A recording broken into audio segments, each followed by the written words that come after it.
सल्लल्लाहु अलैहि वसल्लम इन्ना अल्लाह यरफ़उ बिहाज़ल किताब अक़वामन व यज़उ बिही आख़िरीन।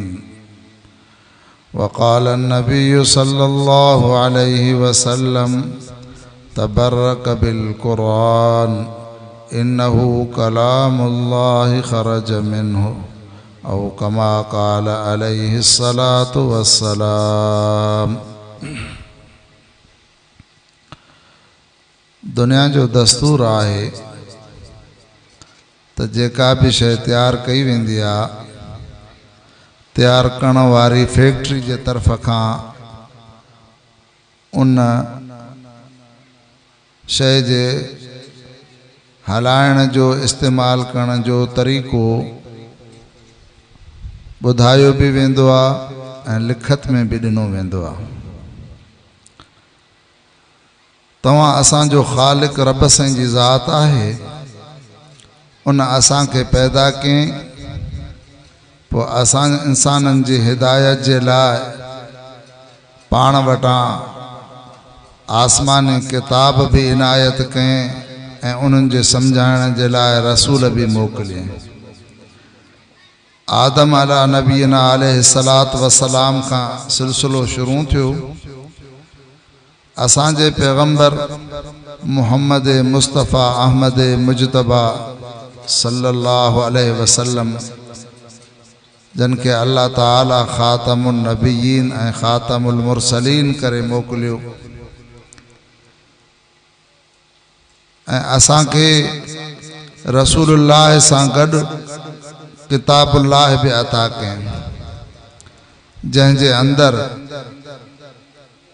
दुनिया में ज़िंदगी गुजारण जो तरीक़ो सेखारियो वियो आहे, ॿुधायो वियो आहे। जेका भी मखलूक़ात आहे उन 18,000 मखलूक़ात जे क़िस्म मां अशरफुल मखलूक़ात अल्लाह ताला इंसान खे बणायो आहे। ऐं इहा ॻाल्हि भी क़ुरान मजीद में बयान फरमाए, लक़द ख़लक़नल इंसान फ़ी अहसन तक़वीम। पुछा ही इंसान दुनिया में अजायो ऐं बेकार पैदा कयो आहे। ऐं इहा ॻाल्हि रब से क़ुरान मजीद में भी फरमाए त अयहसबुल इंसान अन युतरक सुदा। छा भाए थो हे इंसान त असां उनखे बेकार छॾे ॾींदासीं? उनखे जे असां पैदा कयो आहे, उन ते पंहिंजूं नेमतूं अता कयूं आहिनि, त पोइ इनखे ईअं बेकार दुनिया में बसि हैवाननि वांगुरु जानवरनि वांगुरु ज़िंदगी गुज़ारींदो वते।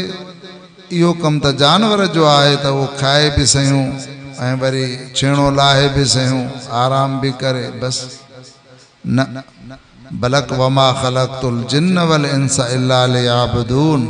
असां जिन्ननि ऐं इंसाननि जी पैदाश सिर्फ़ पंहिंजी इबादत जे लाइ कई आहे।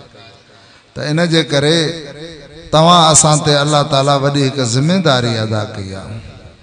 उहा ज़िमेदारी आहे पंहिंजी इबादत। ऐं इबादत चइबो आहे अल्लाह जे हुकुमनि जी फर्मा बरदारी ऐं जन खां मनो कयो अथई उन खां रुकजणु। क़ुरान पाक में उनखे अमुल बिल मारूफ़ नही अनिल मुनकर छॾे वियो आहे। याने असां जेके रब साईं हुकुम कया आहिनि, रसूलुल्लाह सल्लल्लाहु अलैहि वसल्लम जे वास्ते सां, क़ुरान मजीद जे वास्ते सां असां उन्हनि ते अमल कयूं, हुकुम मंजी बजावरी कयूं ऐं जन खां मनो कई थे उन खां रुकजी वञूं। इबादत इन जो नालो आहे। इन्हनि इबादत जे मौक़नि मां जेके अल्लाह ताला हुजूर पाक सल्लल्लाहु अलैहि वसल्लम जे सदके हिन उम्मत ते कुछ ख़ास इनायतूं फरमायूं। उन्हनि ख़ास मेहरबानियुनि मां रमज़ानुल मुबारक जो महीनो भी अचण वारो आहे, बल्कि ईअं सम्झो त अची चुको आहे। पोइ दाना माण्हू असां मां उहो हूंदो आहे जो कंहिं भी कम जी पहिरियों प्लानिंग कंदो आहे। शादी करणी आहे त उन जे लाइ असां महीनो 2 महीना पहिरियों तैयारी कंदा आहियूं। दावतां ॾींदासीं, रुठल परचाईंदासीं, तरतीब ठाहींदासीं मेहमाननि खे आणण जी खाराइण जी सॼे इंतज़ाम जी। अहिड़े नमूने सां असां दुनिया जो ॿियो को कमु कयूं था उन जे लाइ बि पहिरियों तयारी आहे। त लिहाज़ा दाना ऐं अकुलमंद इंसान जो इहो वतीरो हूंदो आहे, शेवो हूंदो आहे त उन अचण वारी शइ खे क़ीमती बणाइण जे लाइ उन जे क़दुर जे लाइ पहिरियों प्लानिंग कंदो आहे।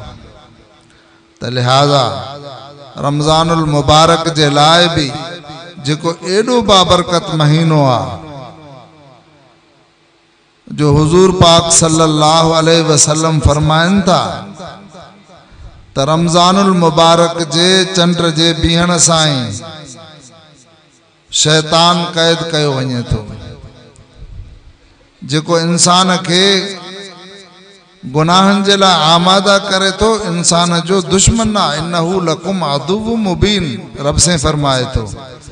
असांजे ॾाॾे आदम खां वठी उन असां सां अदावत शुरू कई, आख़िरी इंसान ताईं हो पंहिंजी मेहनत ऐं कोशिश करे थो पियो ऐं उन जी अदावत इहा रहंदी ईंदी हर हिकु इंसान सां।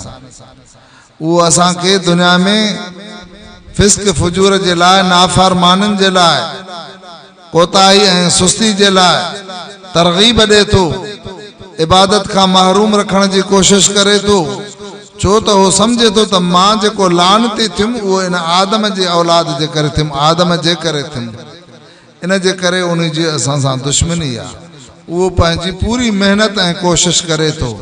इन जे करे असांखे उन जे चालुनि खां बचण जे लाइ पहिरियों ई अल्लाह खां मदद वठणु घुरिजे ऐं उन जे वक़्त खे क़ीमती बणाइण जे लाइ पहिरियों ई प्लानिंग हुजे। त रमज़ानुल मुबारक अचे थो जंहिंमें अल्लाह ताला ख़ुसूसी महिरबानी करे हिन उम्मत जे लाइ, मोमिननि जे लाइ, फर्मा बरदारनि जे लाइ, रोज़ाइतनि ऐं इबादत गुज़ारनि जे लाइ अल्लाह साईं शैतान खे पहिरियों ई क़ैद करे छॾे थो। इहा ख़ुसूसी महिरबानी आहे। असांखे जे कंहिं अहिड़े इलाइक़े में वञिणो हुजे जिथे ॾोहारी हुजनि, धाड़ेल हुजनि, बदअमनी हुजे, पर उते जेकॾहिं असांखे सिक्योरिटी मिली वञे थी ऐं यकीन दहानी कराई वञे थी त एसि ताईं पहुचण में हाणे तव्हांखे कंहिं बि क़िस्म जी का रुकावट न थींदी, ख़तरात महसूस न कयो ऐं इहे दुश्मन असांजे कंट्रोल में आहिनि। धाड़ेलनि खां तव्हां ख़ाइफ़ न थियो, दुश्मन पंहिंजे खां ख़ाइफ़ न थियो, बेफ़िक्र थी करे मंज़िल मक़सूद ते पहुचो त इंसान खे केॾी ख़ुशी थींदी त मुंहिंजे लाइ जेकियूं रुकावटूं आहिनि उहे हटायूं वयूं आहिनि।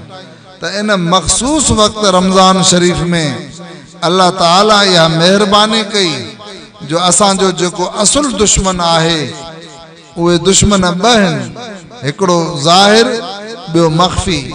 ऐं ज़ाहिर दुश्मन त उहो अल्लाह ताला पाण फरमायो इन्नहु लकुम अदुव्वुम मुबीन, शैतान तव्हांजो पधरो दुश्मन आहे।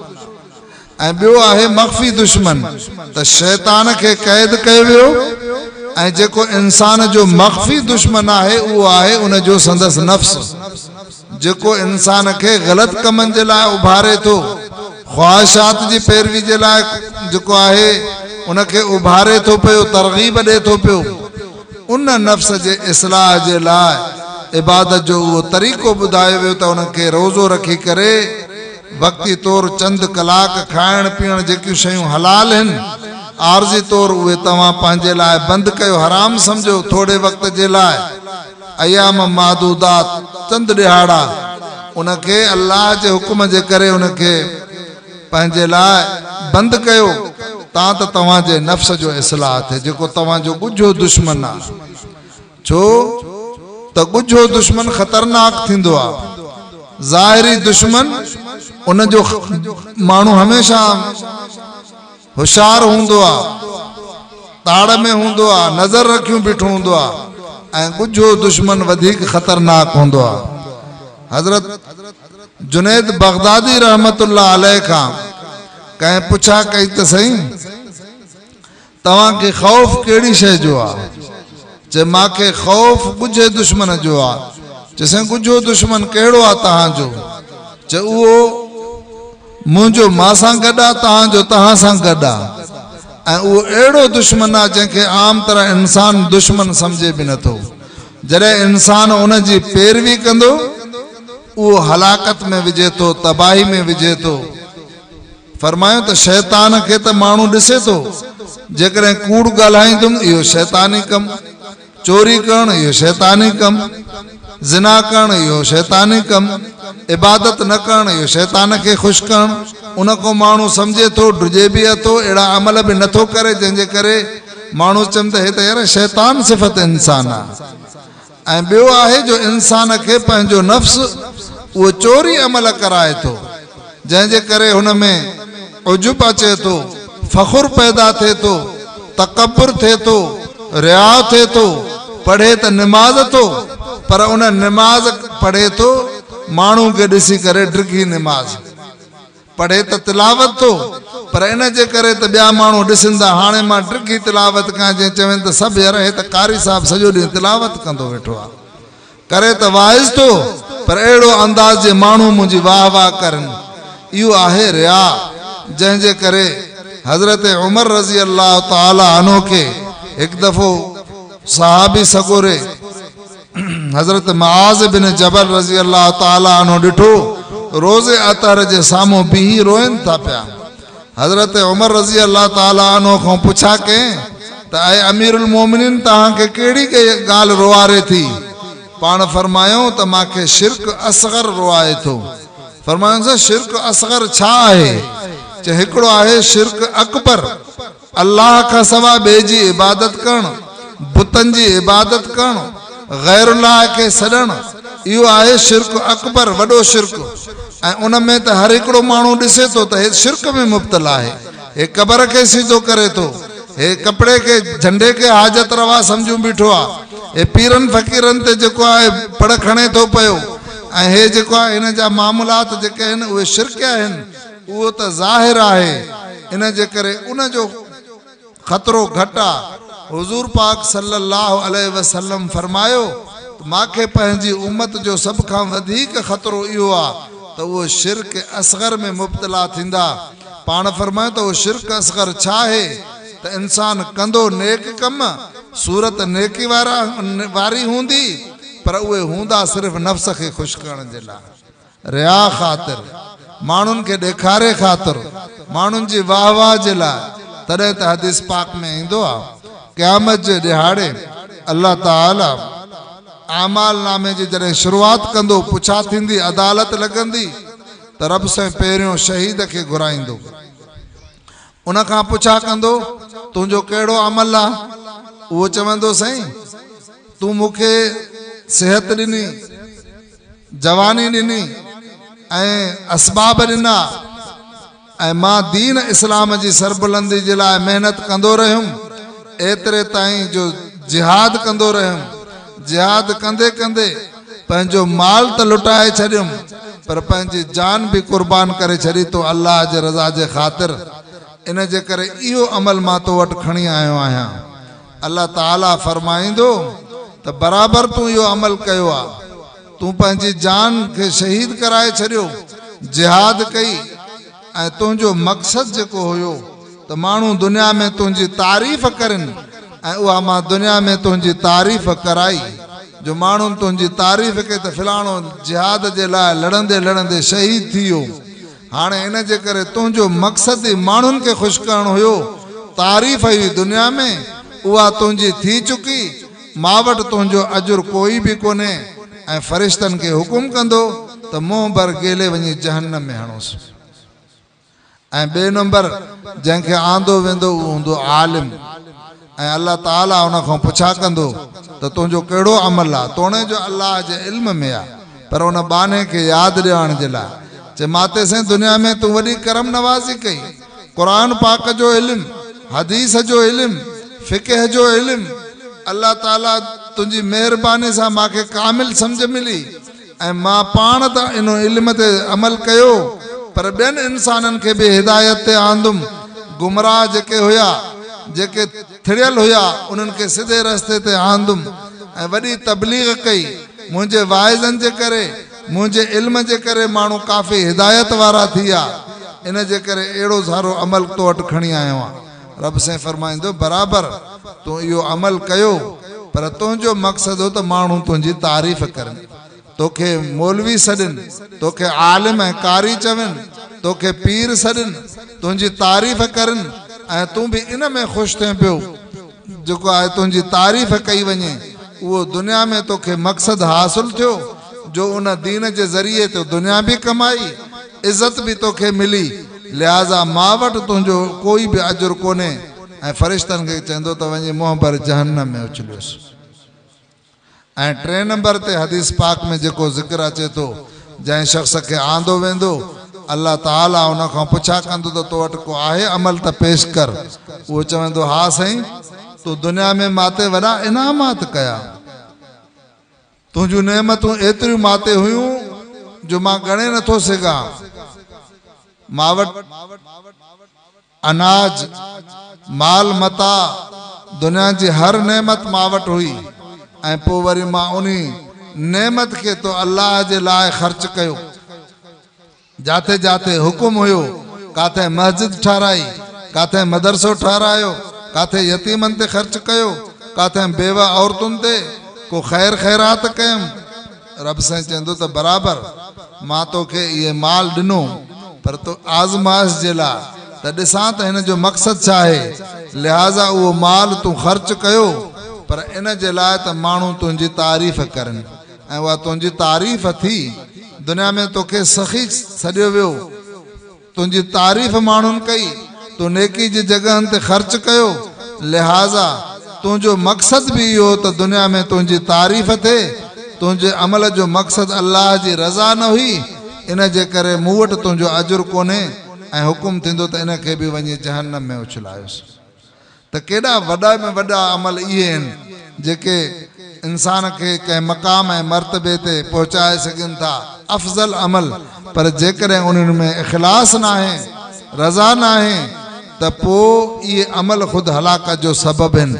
त हज़रत उमर रज़ी अल्लाह ताला अन्हु उते रोइनि पिया ऐं हज़रत मुआज़ बिन जबल रज़ी अल्लाह अन्हु खे चयूं त मूंखे इहा हदीस पहुती आहे जो हुज़ूर पाक सल्लल्लाहु अलैहि वसल्लम फरमायो त मूंखे पंहिंजी उम्मत जो जेको ख़तरो आहे उहो रियाए असग़र खां, जो कंदा त इबादत हूंदी त सूरत निमाज़ वारी, हूंदी त सूरत तिलावत वारी, हूंदी त सूरत जेको आहे ख़ैरात वारी, हूंदी त सूरत जिहाद वारी, भलाई वारी, पर महज़ उन में रज़ा अल्लाह जी न हूंदी, माण्हुनि जी ख़ुशामद या पंहिंजी ज़ाती तारीफ़ हूंदी, इन जे करे उन जो उहो अमल उन जे लाइ हलाकत जो सबब हूंदो। त हज़रत जुनैद बगदादी रहमतुल्लाह अलैह फरमायो त मूंखे सभ खां वधीक ख़तरो पंहिंजे ॻुझे दुश्मन पंहिंजे नफ़्स खां आहे, जो उहो नफ़्स मुंहिंजो जेको असली दुश्मन आहे ऐं उन नफ़्स जे करे मूंखे क़यामत जे ॾींहुं हिसाब किताब थींदो ऐं उन नफ़्स जे करे मूंखे क़बर में जेको आहे हिसाब किताब ॾियणो पवंदो। त इन जे करे कॾहिं कॾहिं इंसान इबादत जेका कंदो आहे उहो नफ़्सानी ख़्वाहिशात खे ख़ुशि करण जे लाइ, त जेको आहे इंसान जो इहो इस्लाह थिए थो रमज़ान शरीफ़ में उन नफ़्स जो बुख जे ज़रिए उन जो इस्लाह थिए थो। असांखे पंहिंजो उस्ताद साहब ॿुधाईंदो हो, उहो वाक़ियो हदीस में आहे, वल्लाहु आलम या कंहिं लिखियो आहे बुज़ुर्ग, त अल्लाह ताला नफ़्स खे जॾहिं पैदा कयो त पोइ पुछा कयसि त तूं केरु आहे, नफ़्स जवाब ॾिनो त तूं आहे मां।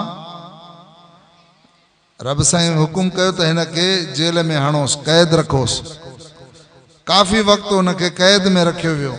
घणे वक़्त खां पोइ वरी हुनखे घुराए करे पुछा कई वई त बाबा पुछा करेसि त तुंहिंजी छा तारीफ़ आहे, नफ़्स साॻियो ई जवाब ॾिनो त तूं आहे मां। पोइ रब साईं फरमायो त हाणे हिन जो जेसिताईं इस्लाह न थींदो तेसिताईं हीउ न सुधरंदो। पोइ चई त हाणे हिन जो खाइण पीअण बंदि कयो, हिन खे ग़िज़ा न ॾियोसि। जॾहिं कुझु ॾिहाड़ा गुज़रिया, छो त ज़िंदा रहणु नफ़्स जो सवाइ इन ग़िज़ा जे नाहे, अल्लाह ताला वजूद खे मिट्टी मां पैदा कयो आहे, उन जा ग़िज़ा जा असबाब बि मिट्टी मां रखिया अथई।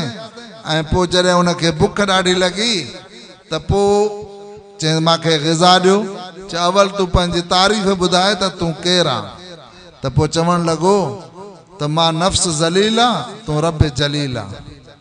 उन बुख जे करे उनखे अहसासु थियो त इहो रमज़ानुल मुबारक जो जेको महीनो आहे जंहिंमें आर्ज़ी तौरु हलाल शयूं बि ॾियणु हुन जे लाइ वक़्ती तौर ते उहे मनव थियल आहिनि, खाइण ऐं पीअण ऐं पंहिंजे निकाह जी तक़ाज़ा खे पूरो करणु, ऐं इहे आहिनि असांजे इस्लाह नफ़्स जे लाइ। त इंसान खे जेका दुनिया में ज़िल्लत ऐं रुसवाई पहुचे थी उहा बि घणी नफ़सानी ख़्वाहिशात खे पूरे करण जे लाइ, ऐं जेकॾहिं कमाल ऐं तरक़ी ऐं रियाज़त ऐं तक़वा ऐं परहेज़गारी हासिल थिए थी उहा बि नफ़्स जे इस्लाह जे लाइ। त इहो रमज़ानुल मुबारक हिकिड़ो अहिड़ो मौक़ो आहे जंहिंमें आसानी सां इन नफ़्स जो इलाज थी थो वञे। त अर्ज़ु करे रहियो हुउमि त इन रमज़ानुल मुबारक जेको एॾो क़ीमती जंहिंमें शैतान क़ैद कयो वञे, रहमत जा दरवाज़ा खुलिया वञनि, आसमान जा दरवाज़ा, जन्नत जा दरवाज़ा, हिकु फ़र्ज़ 70 फ़र्ज़ जे बराबरि, हिकिड़ो नफ़िल फ़र्ज़ जे बराबरि, ऐं हर नेकी में ईअं इज़ाफ़ो ऐं हर ग़लती में बि ईअं इज़ाफ़ो। ईअं न त जेकॾहिं नेकी में एॾो इज़ाफ़ो आहे त तूं कूड़ ॻाल्हाए त उन जी बि साॻी सज़ा हुजे, तूं को ग़लति कमु करे त उन जी बि साॻी सज़ा हुजे न। जीअं नेकिन में इज़ाफ़ो थिए थो त ईअं थोरी ग़लती ते बि सज़ा ॾहूण आहे। इहो इंसान पंहिंजो पाण खे बचाए उन्हनि अमलनि खां जेके अमल शिरक ऐं बिदत ऐं कुफ्र में ऐं गुमराही जो सबबु आहिनि। त लिहाज़ा जीअं रमज़ान शरीफ़ में इबादत जे करे वधीक अजुर आहे, वधीक इबादत जो सवाबु मिले थो, ऐं अहिड़े नमूने सां जेकॾहिं इंसान में उहे बिदआत ऐं रसूमात आहिनि त इन जे करे अञा वधीक उन जेको आहे गुमराही में मुब्तला थी वञे थो पियो। त उनखे क़ीमती बणाइण जे लाइ पहिरियों इंसान पंहिंजे वक़्त जी तरतीब ठाहे त मूंखे हिन वक़्त में तिलावत करणी आहे, हीउ वक़्तु मुंहिंजो आराम जो आहे, हीउ वक़्तु नवाफ़िल जो आहे, हीउ सहरी जो आहे, हीउ इफ़्तारी जो जे लाइ आहे। ऐं इन पूरे महीने खे जॾहिं इंसान पंहिंजे औकात खे तरतीब ॾींदो ऐं पहिरियों तयारी करे छॾींदो, दुनिया जे कमनि खे पुठी ॾेई करे सिर्फ़ु आख़िरत जी तयारी करे, इन जे करे उहो कुझु हौसलो रखिणो पवंदो ऐं पहिरियों तरतीब ठाहिणी पवंदी, तॾहिं उहे मक़सद हासिल थींदा। उहे मक़सद तॾहिं हासिल थींदा हिकिड़ो वक़्तु ख़ासि ज़िक्र अज़कार जे लाइ हुजे जंहिंसां दिलि जी सफ़ाई थिए थी, तज़कियो थिए थो, जंहिंजे करे बाने खे रब साईं जो कुर्ब हासिल थिए थो। अल्हम्दुलिल्लाह तव्हांजे ॻोठ में त अहिड़ा नेक साले खोड़ बाना थी गुज़रिया आहिनि जंहिंजो अल्लाह वारनि सां ताल्लुक़ हुयो, जंहिंजे अमल जी तव्हां पाण तज़किरो कंदा हूंदव त तव्हां असांजी अमली ज़िंदगी कीअं आहे ऐं उन्हनि नेकनि सालहनि जो किरदारु कीअं हुयो, उन्हनि जो उथण वेहण माशरे में मामलात ऐं इबादात उहे बि त असां वांगुरु इंसान हुया, उन्हनि जूं बि त ईअं ई ज़रूरतूं हुयूं, पर उन्हनि जो एॾो दीन ॾे लाड़ो इहो जो पंहिंजो नेकनि सालहनि सां ताल्लुक़ जे करे, निस्बत जे करे, दिलि जी सफ़ाई जे करे उन्हनि महिनतूं ऐं मुशक़तूं कयूं, तक़वा ऐं परहेज़गारी आई, इन जे करे उन्हनि जे अमल में पावर पैदा थी पियो। उन थोरे अमल जे करे बि अल्लाह ताला उन्हनि खे वॾो मक़ाम ऐं रुतबो अता कयो। त इहो आहे नेकनि सालहनि सां अहलुल्लाह सां ताल्लुक़ जे करे। त ईअं हर हिकिड़ो इंसान उहो इहा कोशिशि करे त दुनिया में असां ज़िंदगी ईअं गुज़ारियूं जो असुल असांजी नज़र आख़िरत वारी ज़िंदगी ते हुजे। ऐं इहो रमज़ानुल मुबारक आहे बि ख़ासि इन जे लाइ त हर अमल जो जेको आहे अजुर जीअं असांखे आख़िरत में मिले। अल्लाह तबारक व तआला फरमायो इन लज़ीन यतलून किताब अल्लाह, बेशक जेके शख़्स क़ुरान जी तिलावत कंदड़ आहिनि, यानी रमज़ानुल मुबारक रमज़ान ऐं क़ुरान जी पाण में मुनासिबत आहे। सभ खां वधीक तौफ़ीक़ इंसान खे तिलावत जी रमज़ान में मिलंदी आहे, करणु त हमेशह घुरिजे। सहाबा किराम रिज़वानुल्लाह अलैहिम अजमाइन में एॾो शौक़ु हुयो तिलावत जो, एॾो दीन जे हर शोबे जो शौक़ु हुयो जो तव्हां असां जे नज़रनि में जेकियूं शयूं घटि आहिनि दीन जूं उन्हनि वटि उहे वॾी अहमियत वारियूं हुयूं। ऐं ॿियूं दुनिया जो मामलात में जिन खे असां अहमियत नथा ॾियूं, बुराई वारा कम बेकार कम उहे उन्हनि वटि वॾी अहमियत वारा हा। इन जे करे उन खां बचण जो पूरो एहतमाम कंदा हा। ऐं नंढड़ी नेकी जेका तव्हां असां सम्झूं था, हालांकि नंढी कोन्हे, अल्लाह ताला वटि आहे इख़लास खे ऐं अमल साले खे जेको आहे दारो मदार, त हिन जी नीयत छा आहे, हिन वटि इख़लास छा आहे, इन अमल जो मक़सदु छा आहे। इन जे करे असां त बज़ाहिर उनखे हल्की नेकी सम्झूं था, जो रस्ते तो ईज़ा वारी शइ हटाइणु, कंहिंसां मुहबत सां मिलणु, सलाम में आगराई चवणु, पाड़े सां भलाई करणु, ऐं जेको आहे बर्दाश्त करणु, ऐं जेको आहे गुस्सो ऐं कावड़ ते कंट्रोल करणु, ये काफ़ी अहिड़ा अमल आहिनि जंहिंजे करे इंसान दुनिया में काफ़ी फितननि ऐं आज़माइशुनि खां बची सघे थो। मर्द हुजे या औरत हुजे, तॾहिं उहो माशरे में साले इंसान थी सघे थो जॾहिं पंहिंजी ख़्वाहिशात खे पुठी ॾींदो। त इन जे करे इन रमज़ानुल मुबारक में इहे कम कुझु आसान थी पवनि था। इन मौक़े खे गनीमत सम्झे हुज़ूर पाक सल्लल्लाहु अलैहि वसल्लम दुआ पढ़ंदा हुआ। जीअं रजबुल मुरजब जो चंड नज़र ईंदो हो त दुआ घुरंदा हुआ त अल्लाहुम्मा बारिक लना फी रजब व शाबान व बल्लगना इला रमज़ान।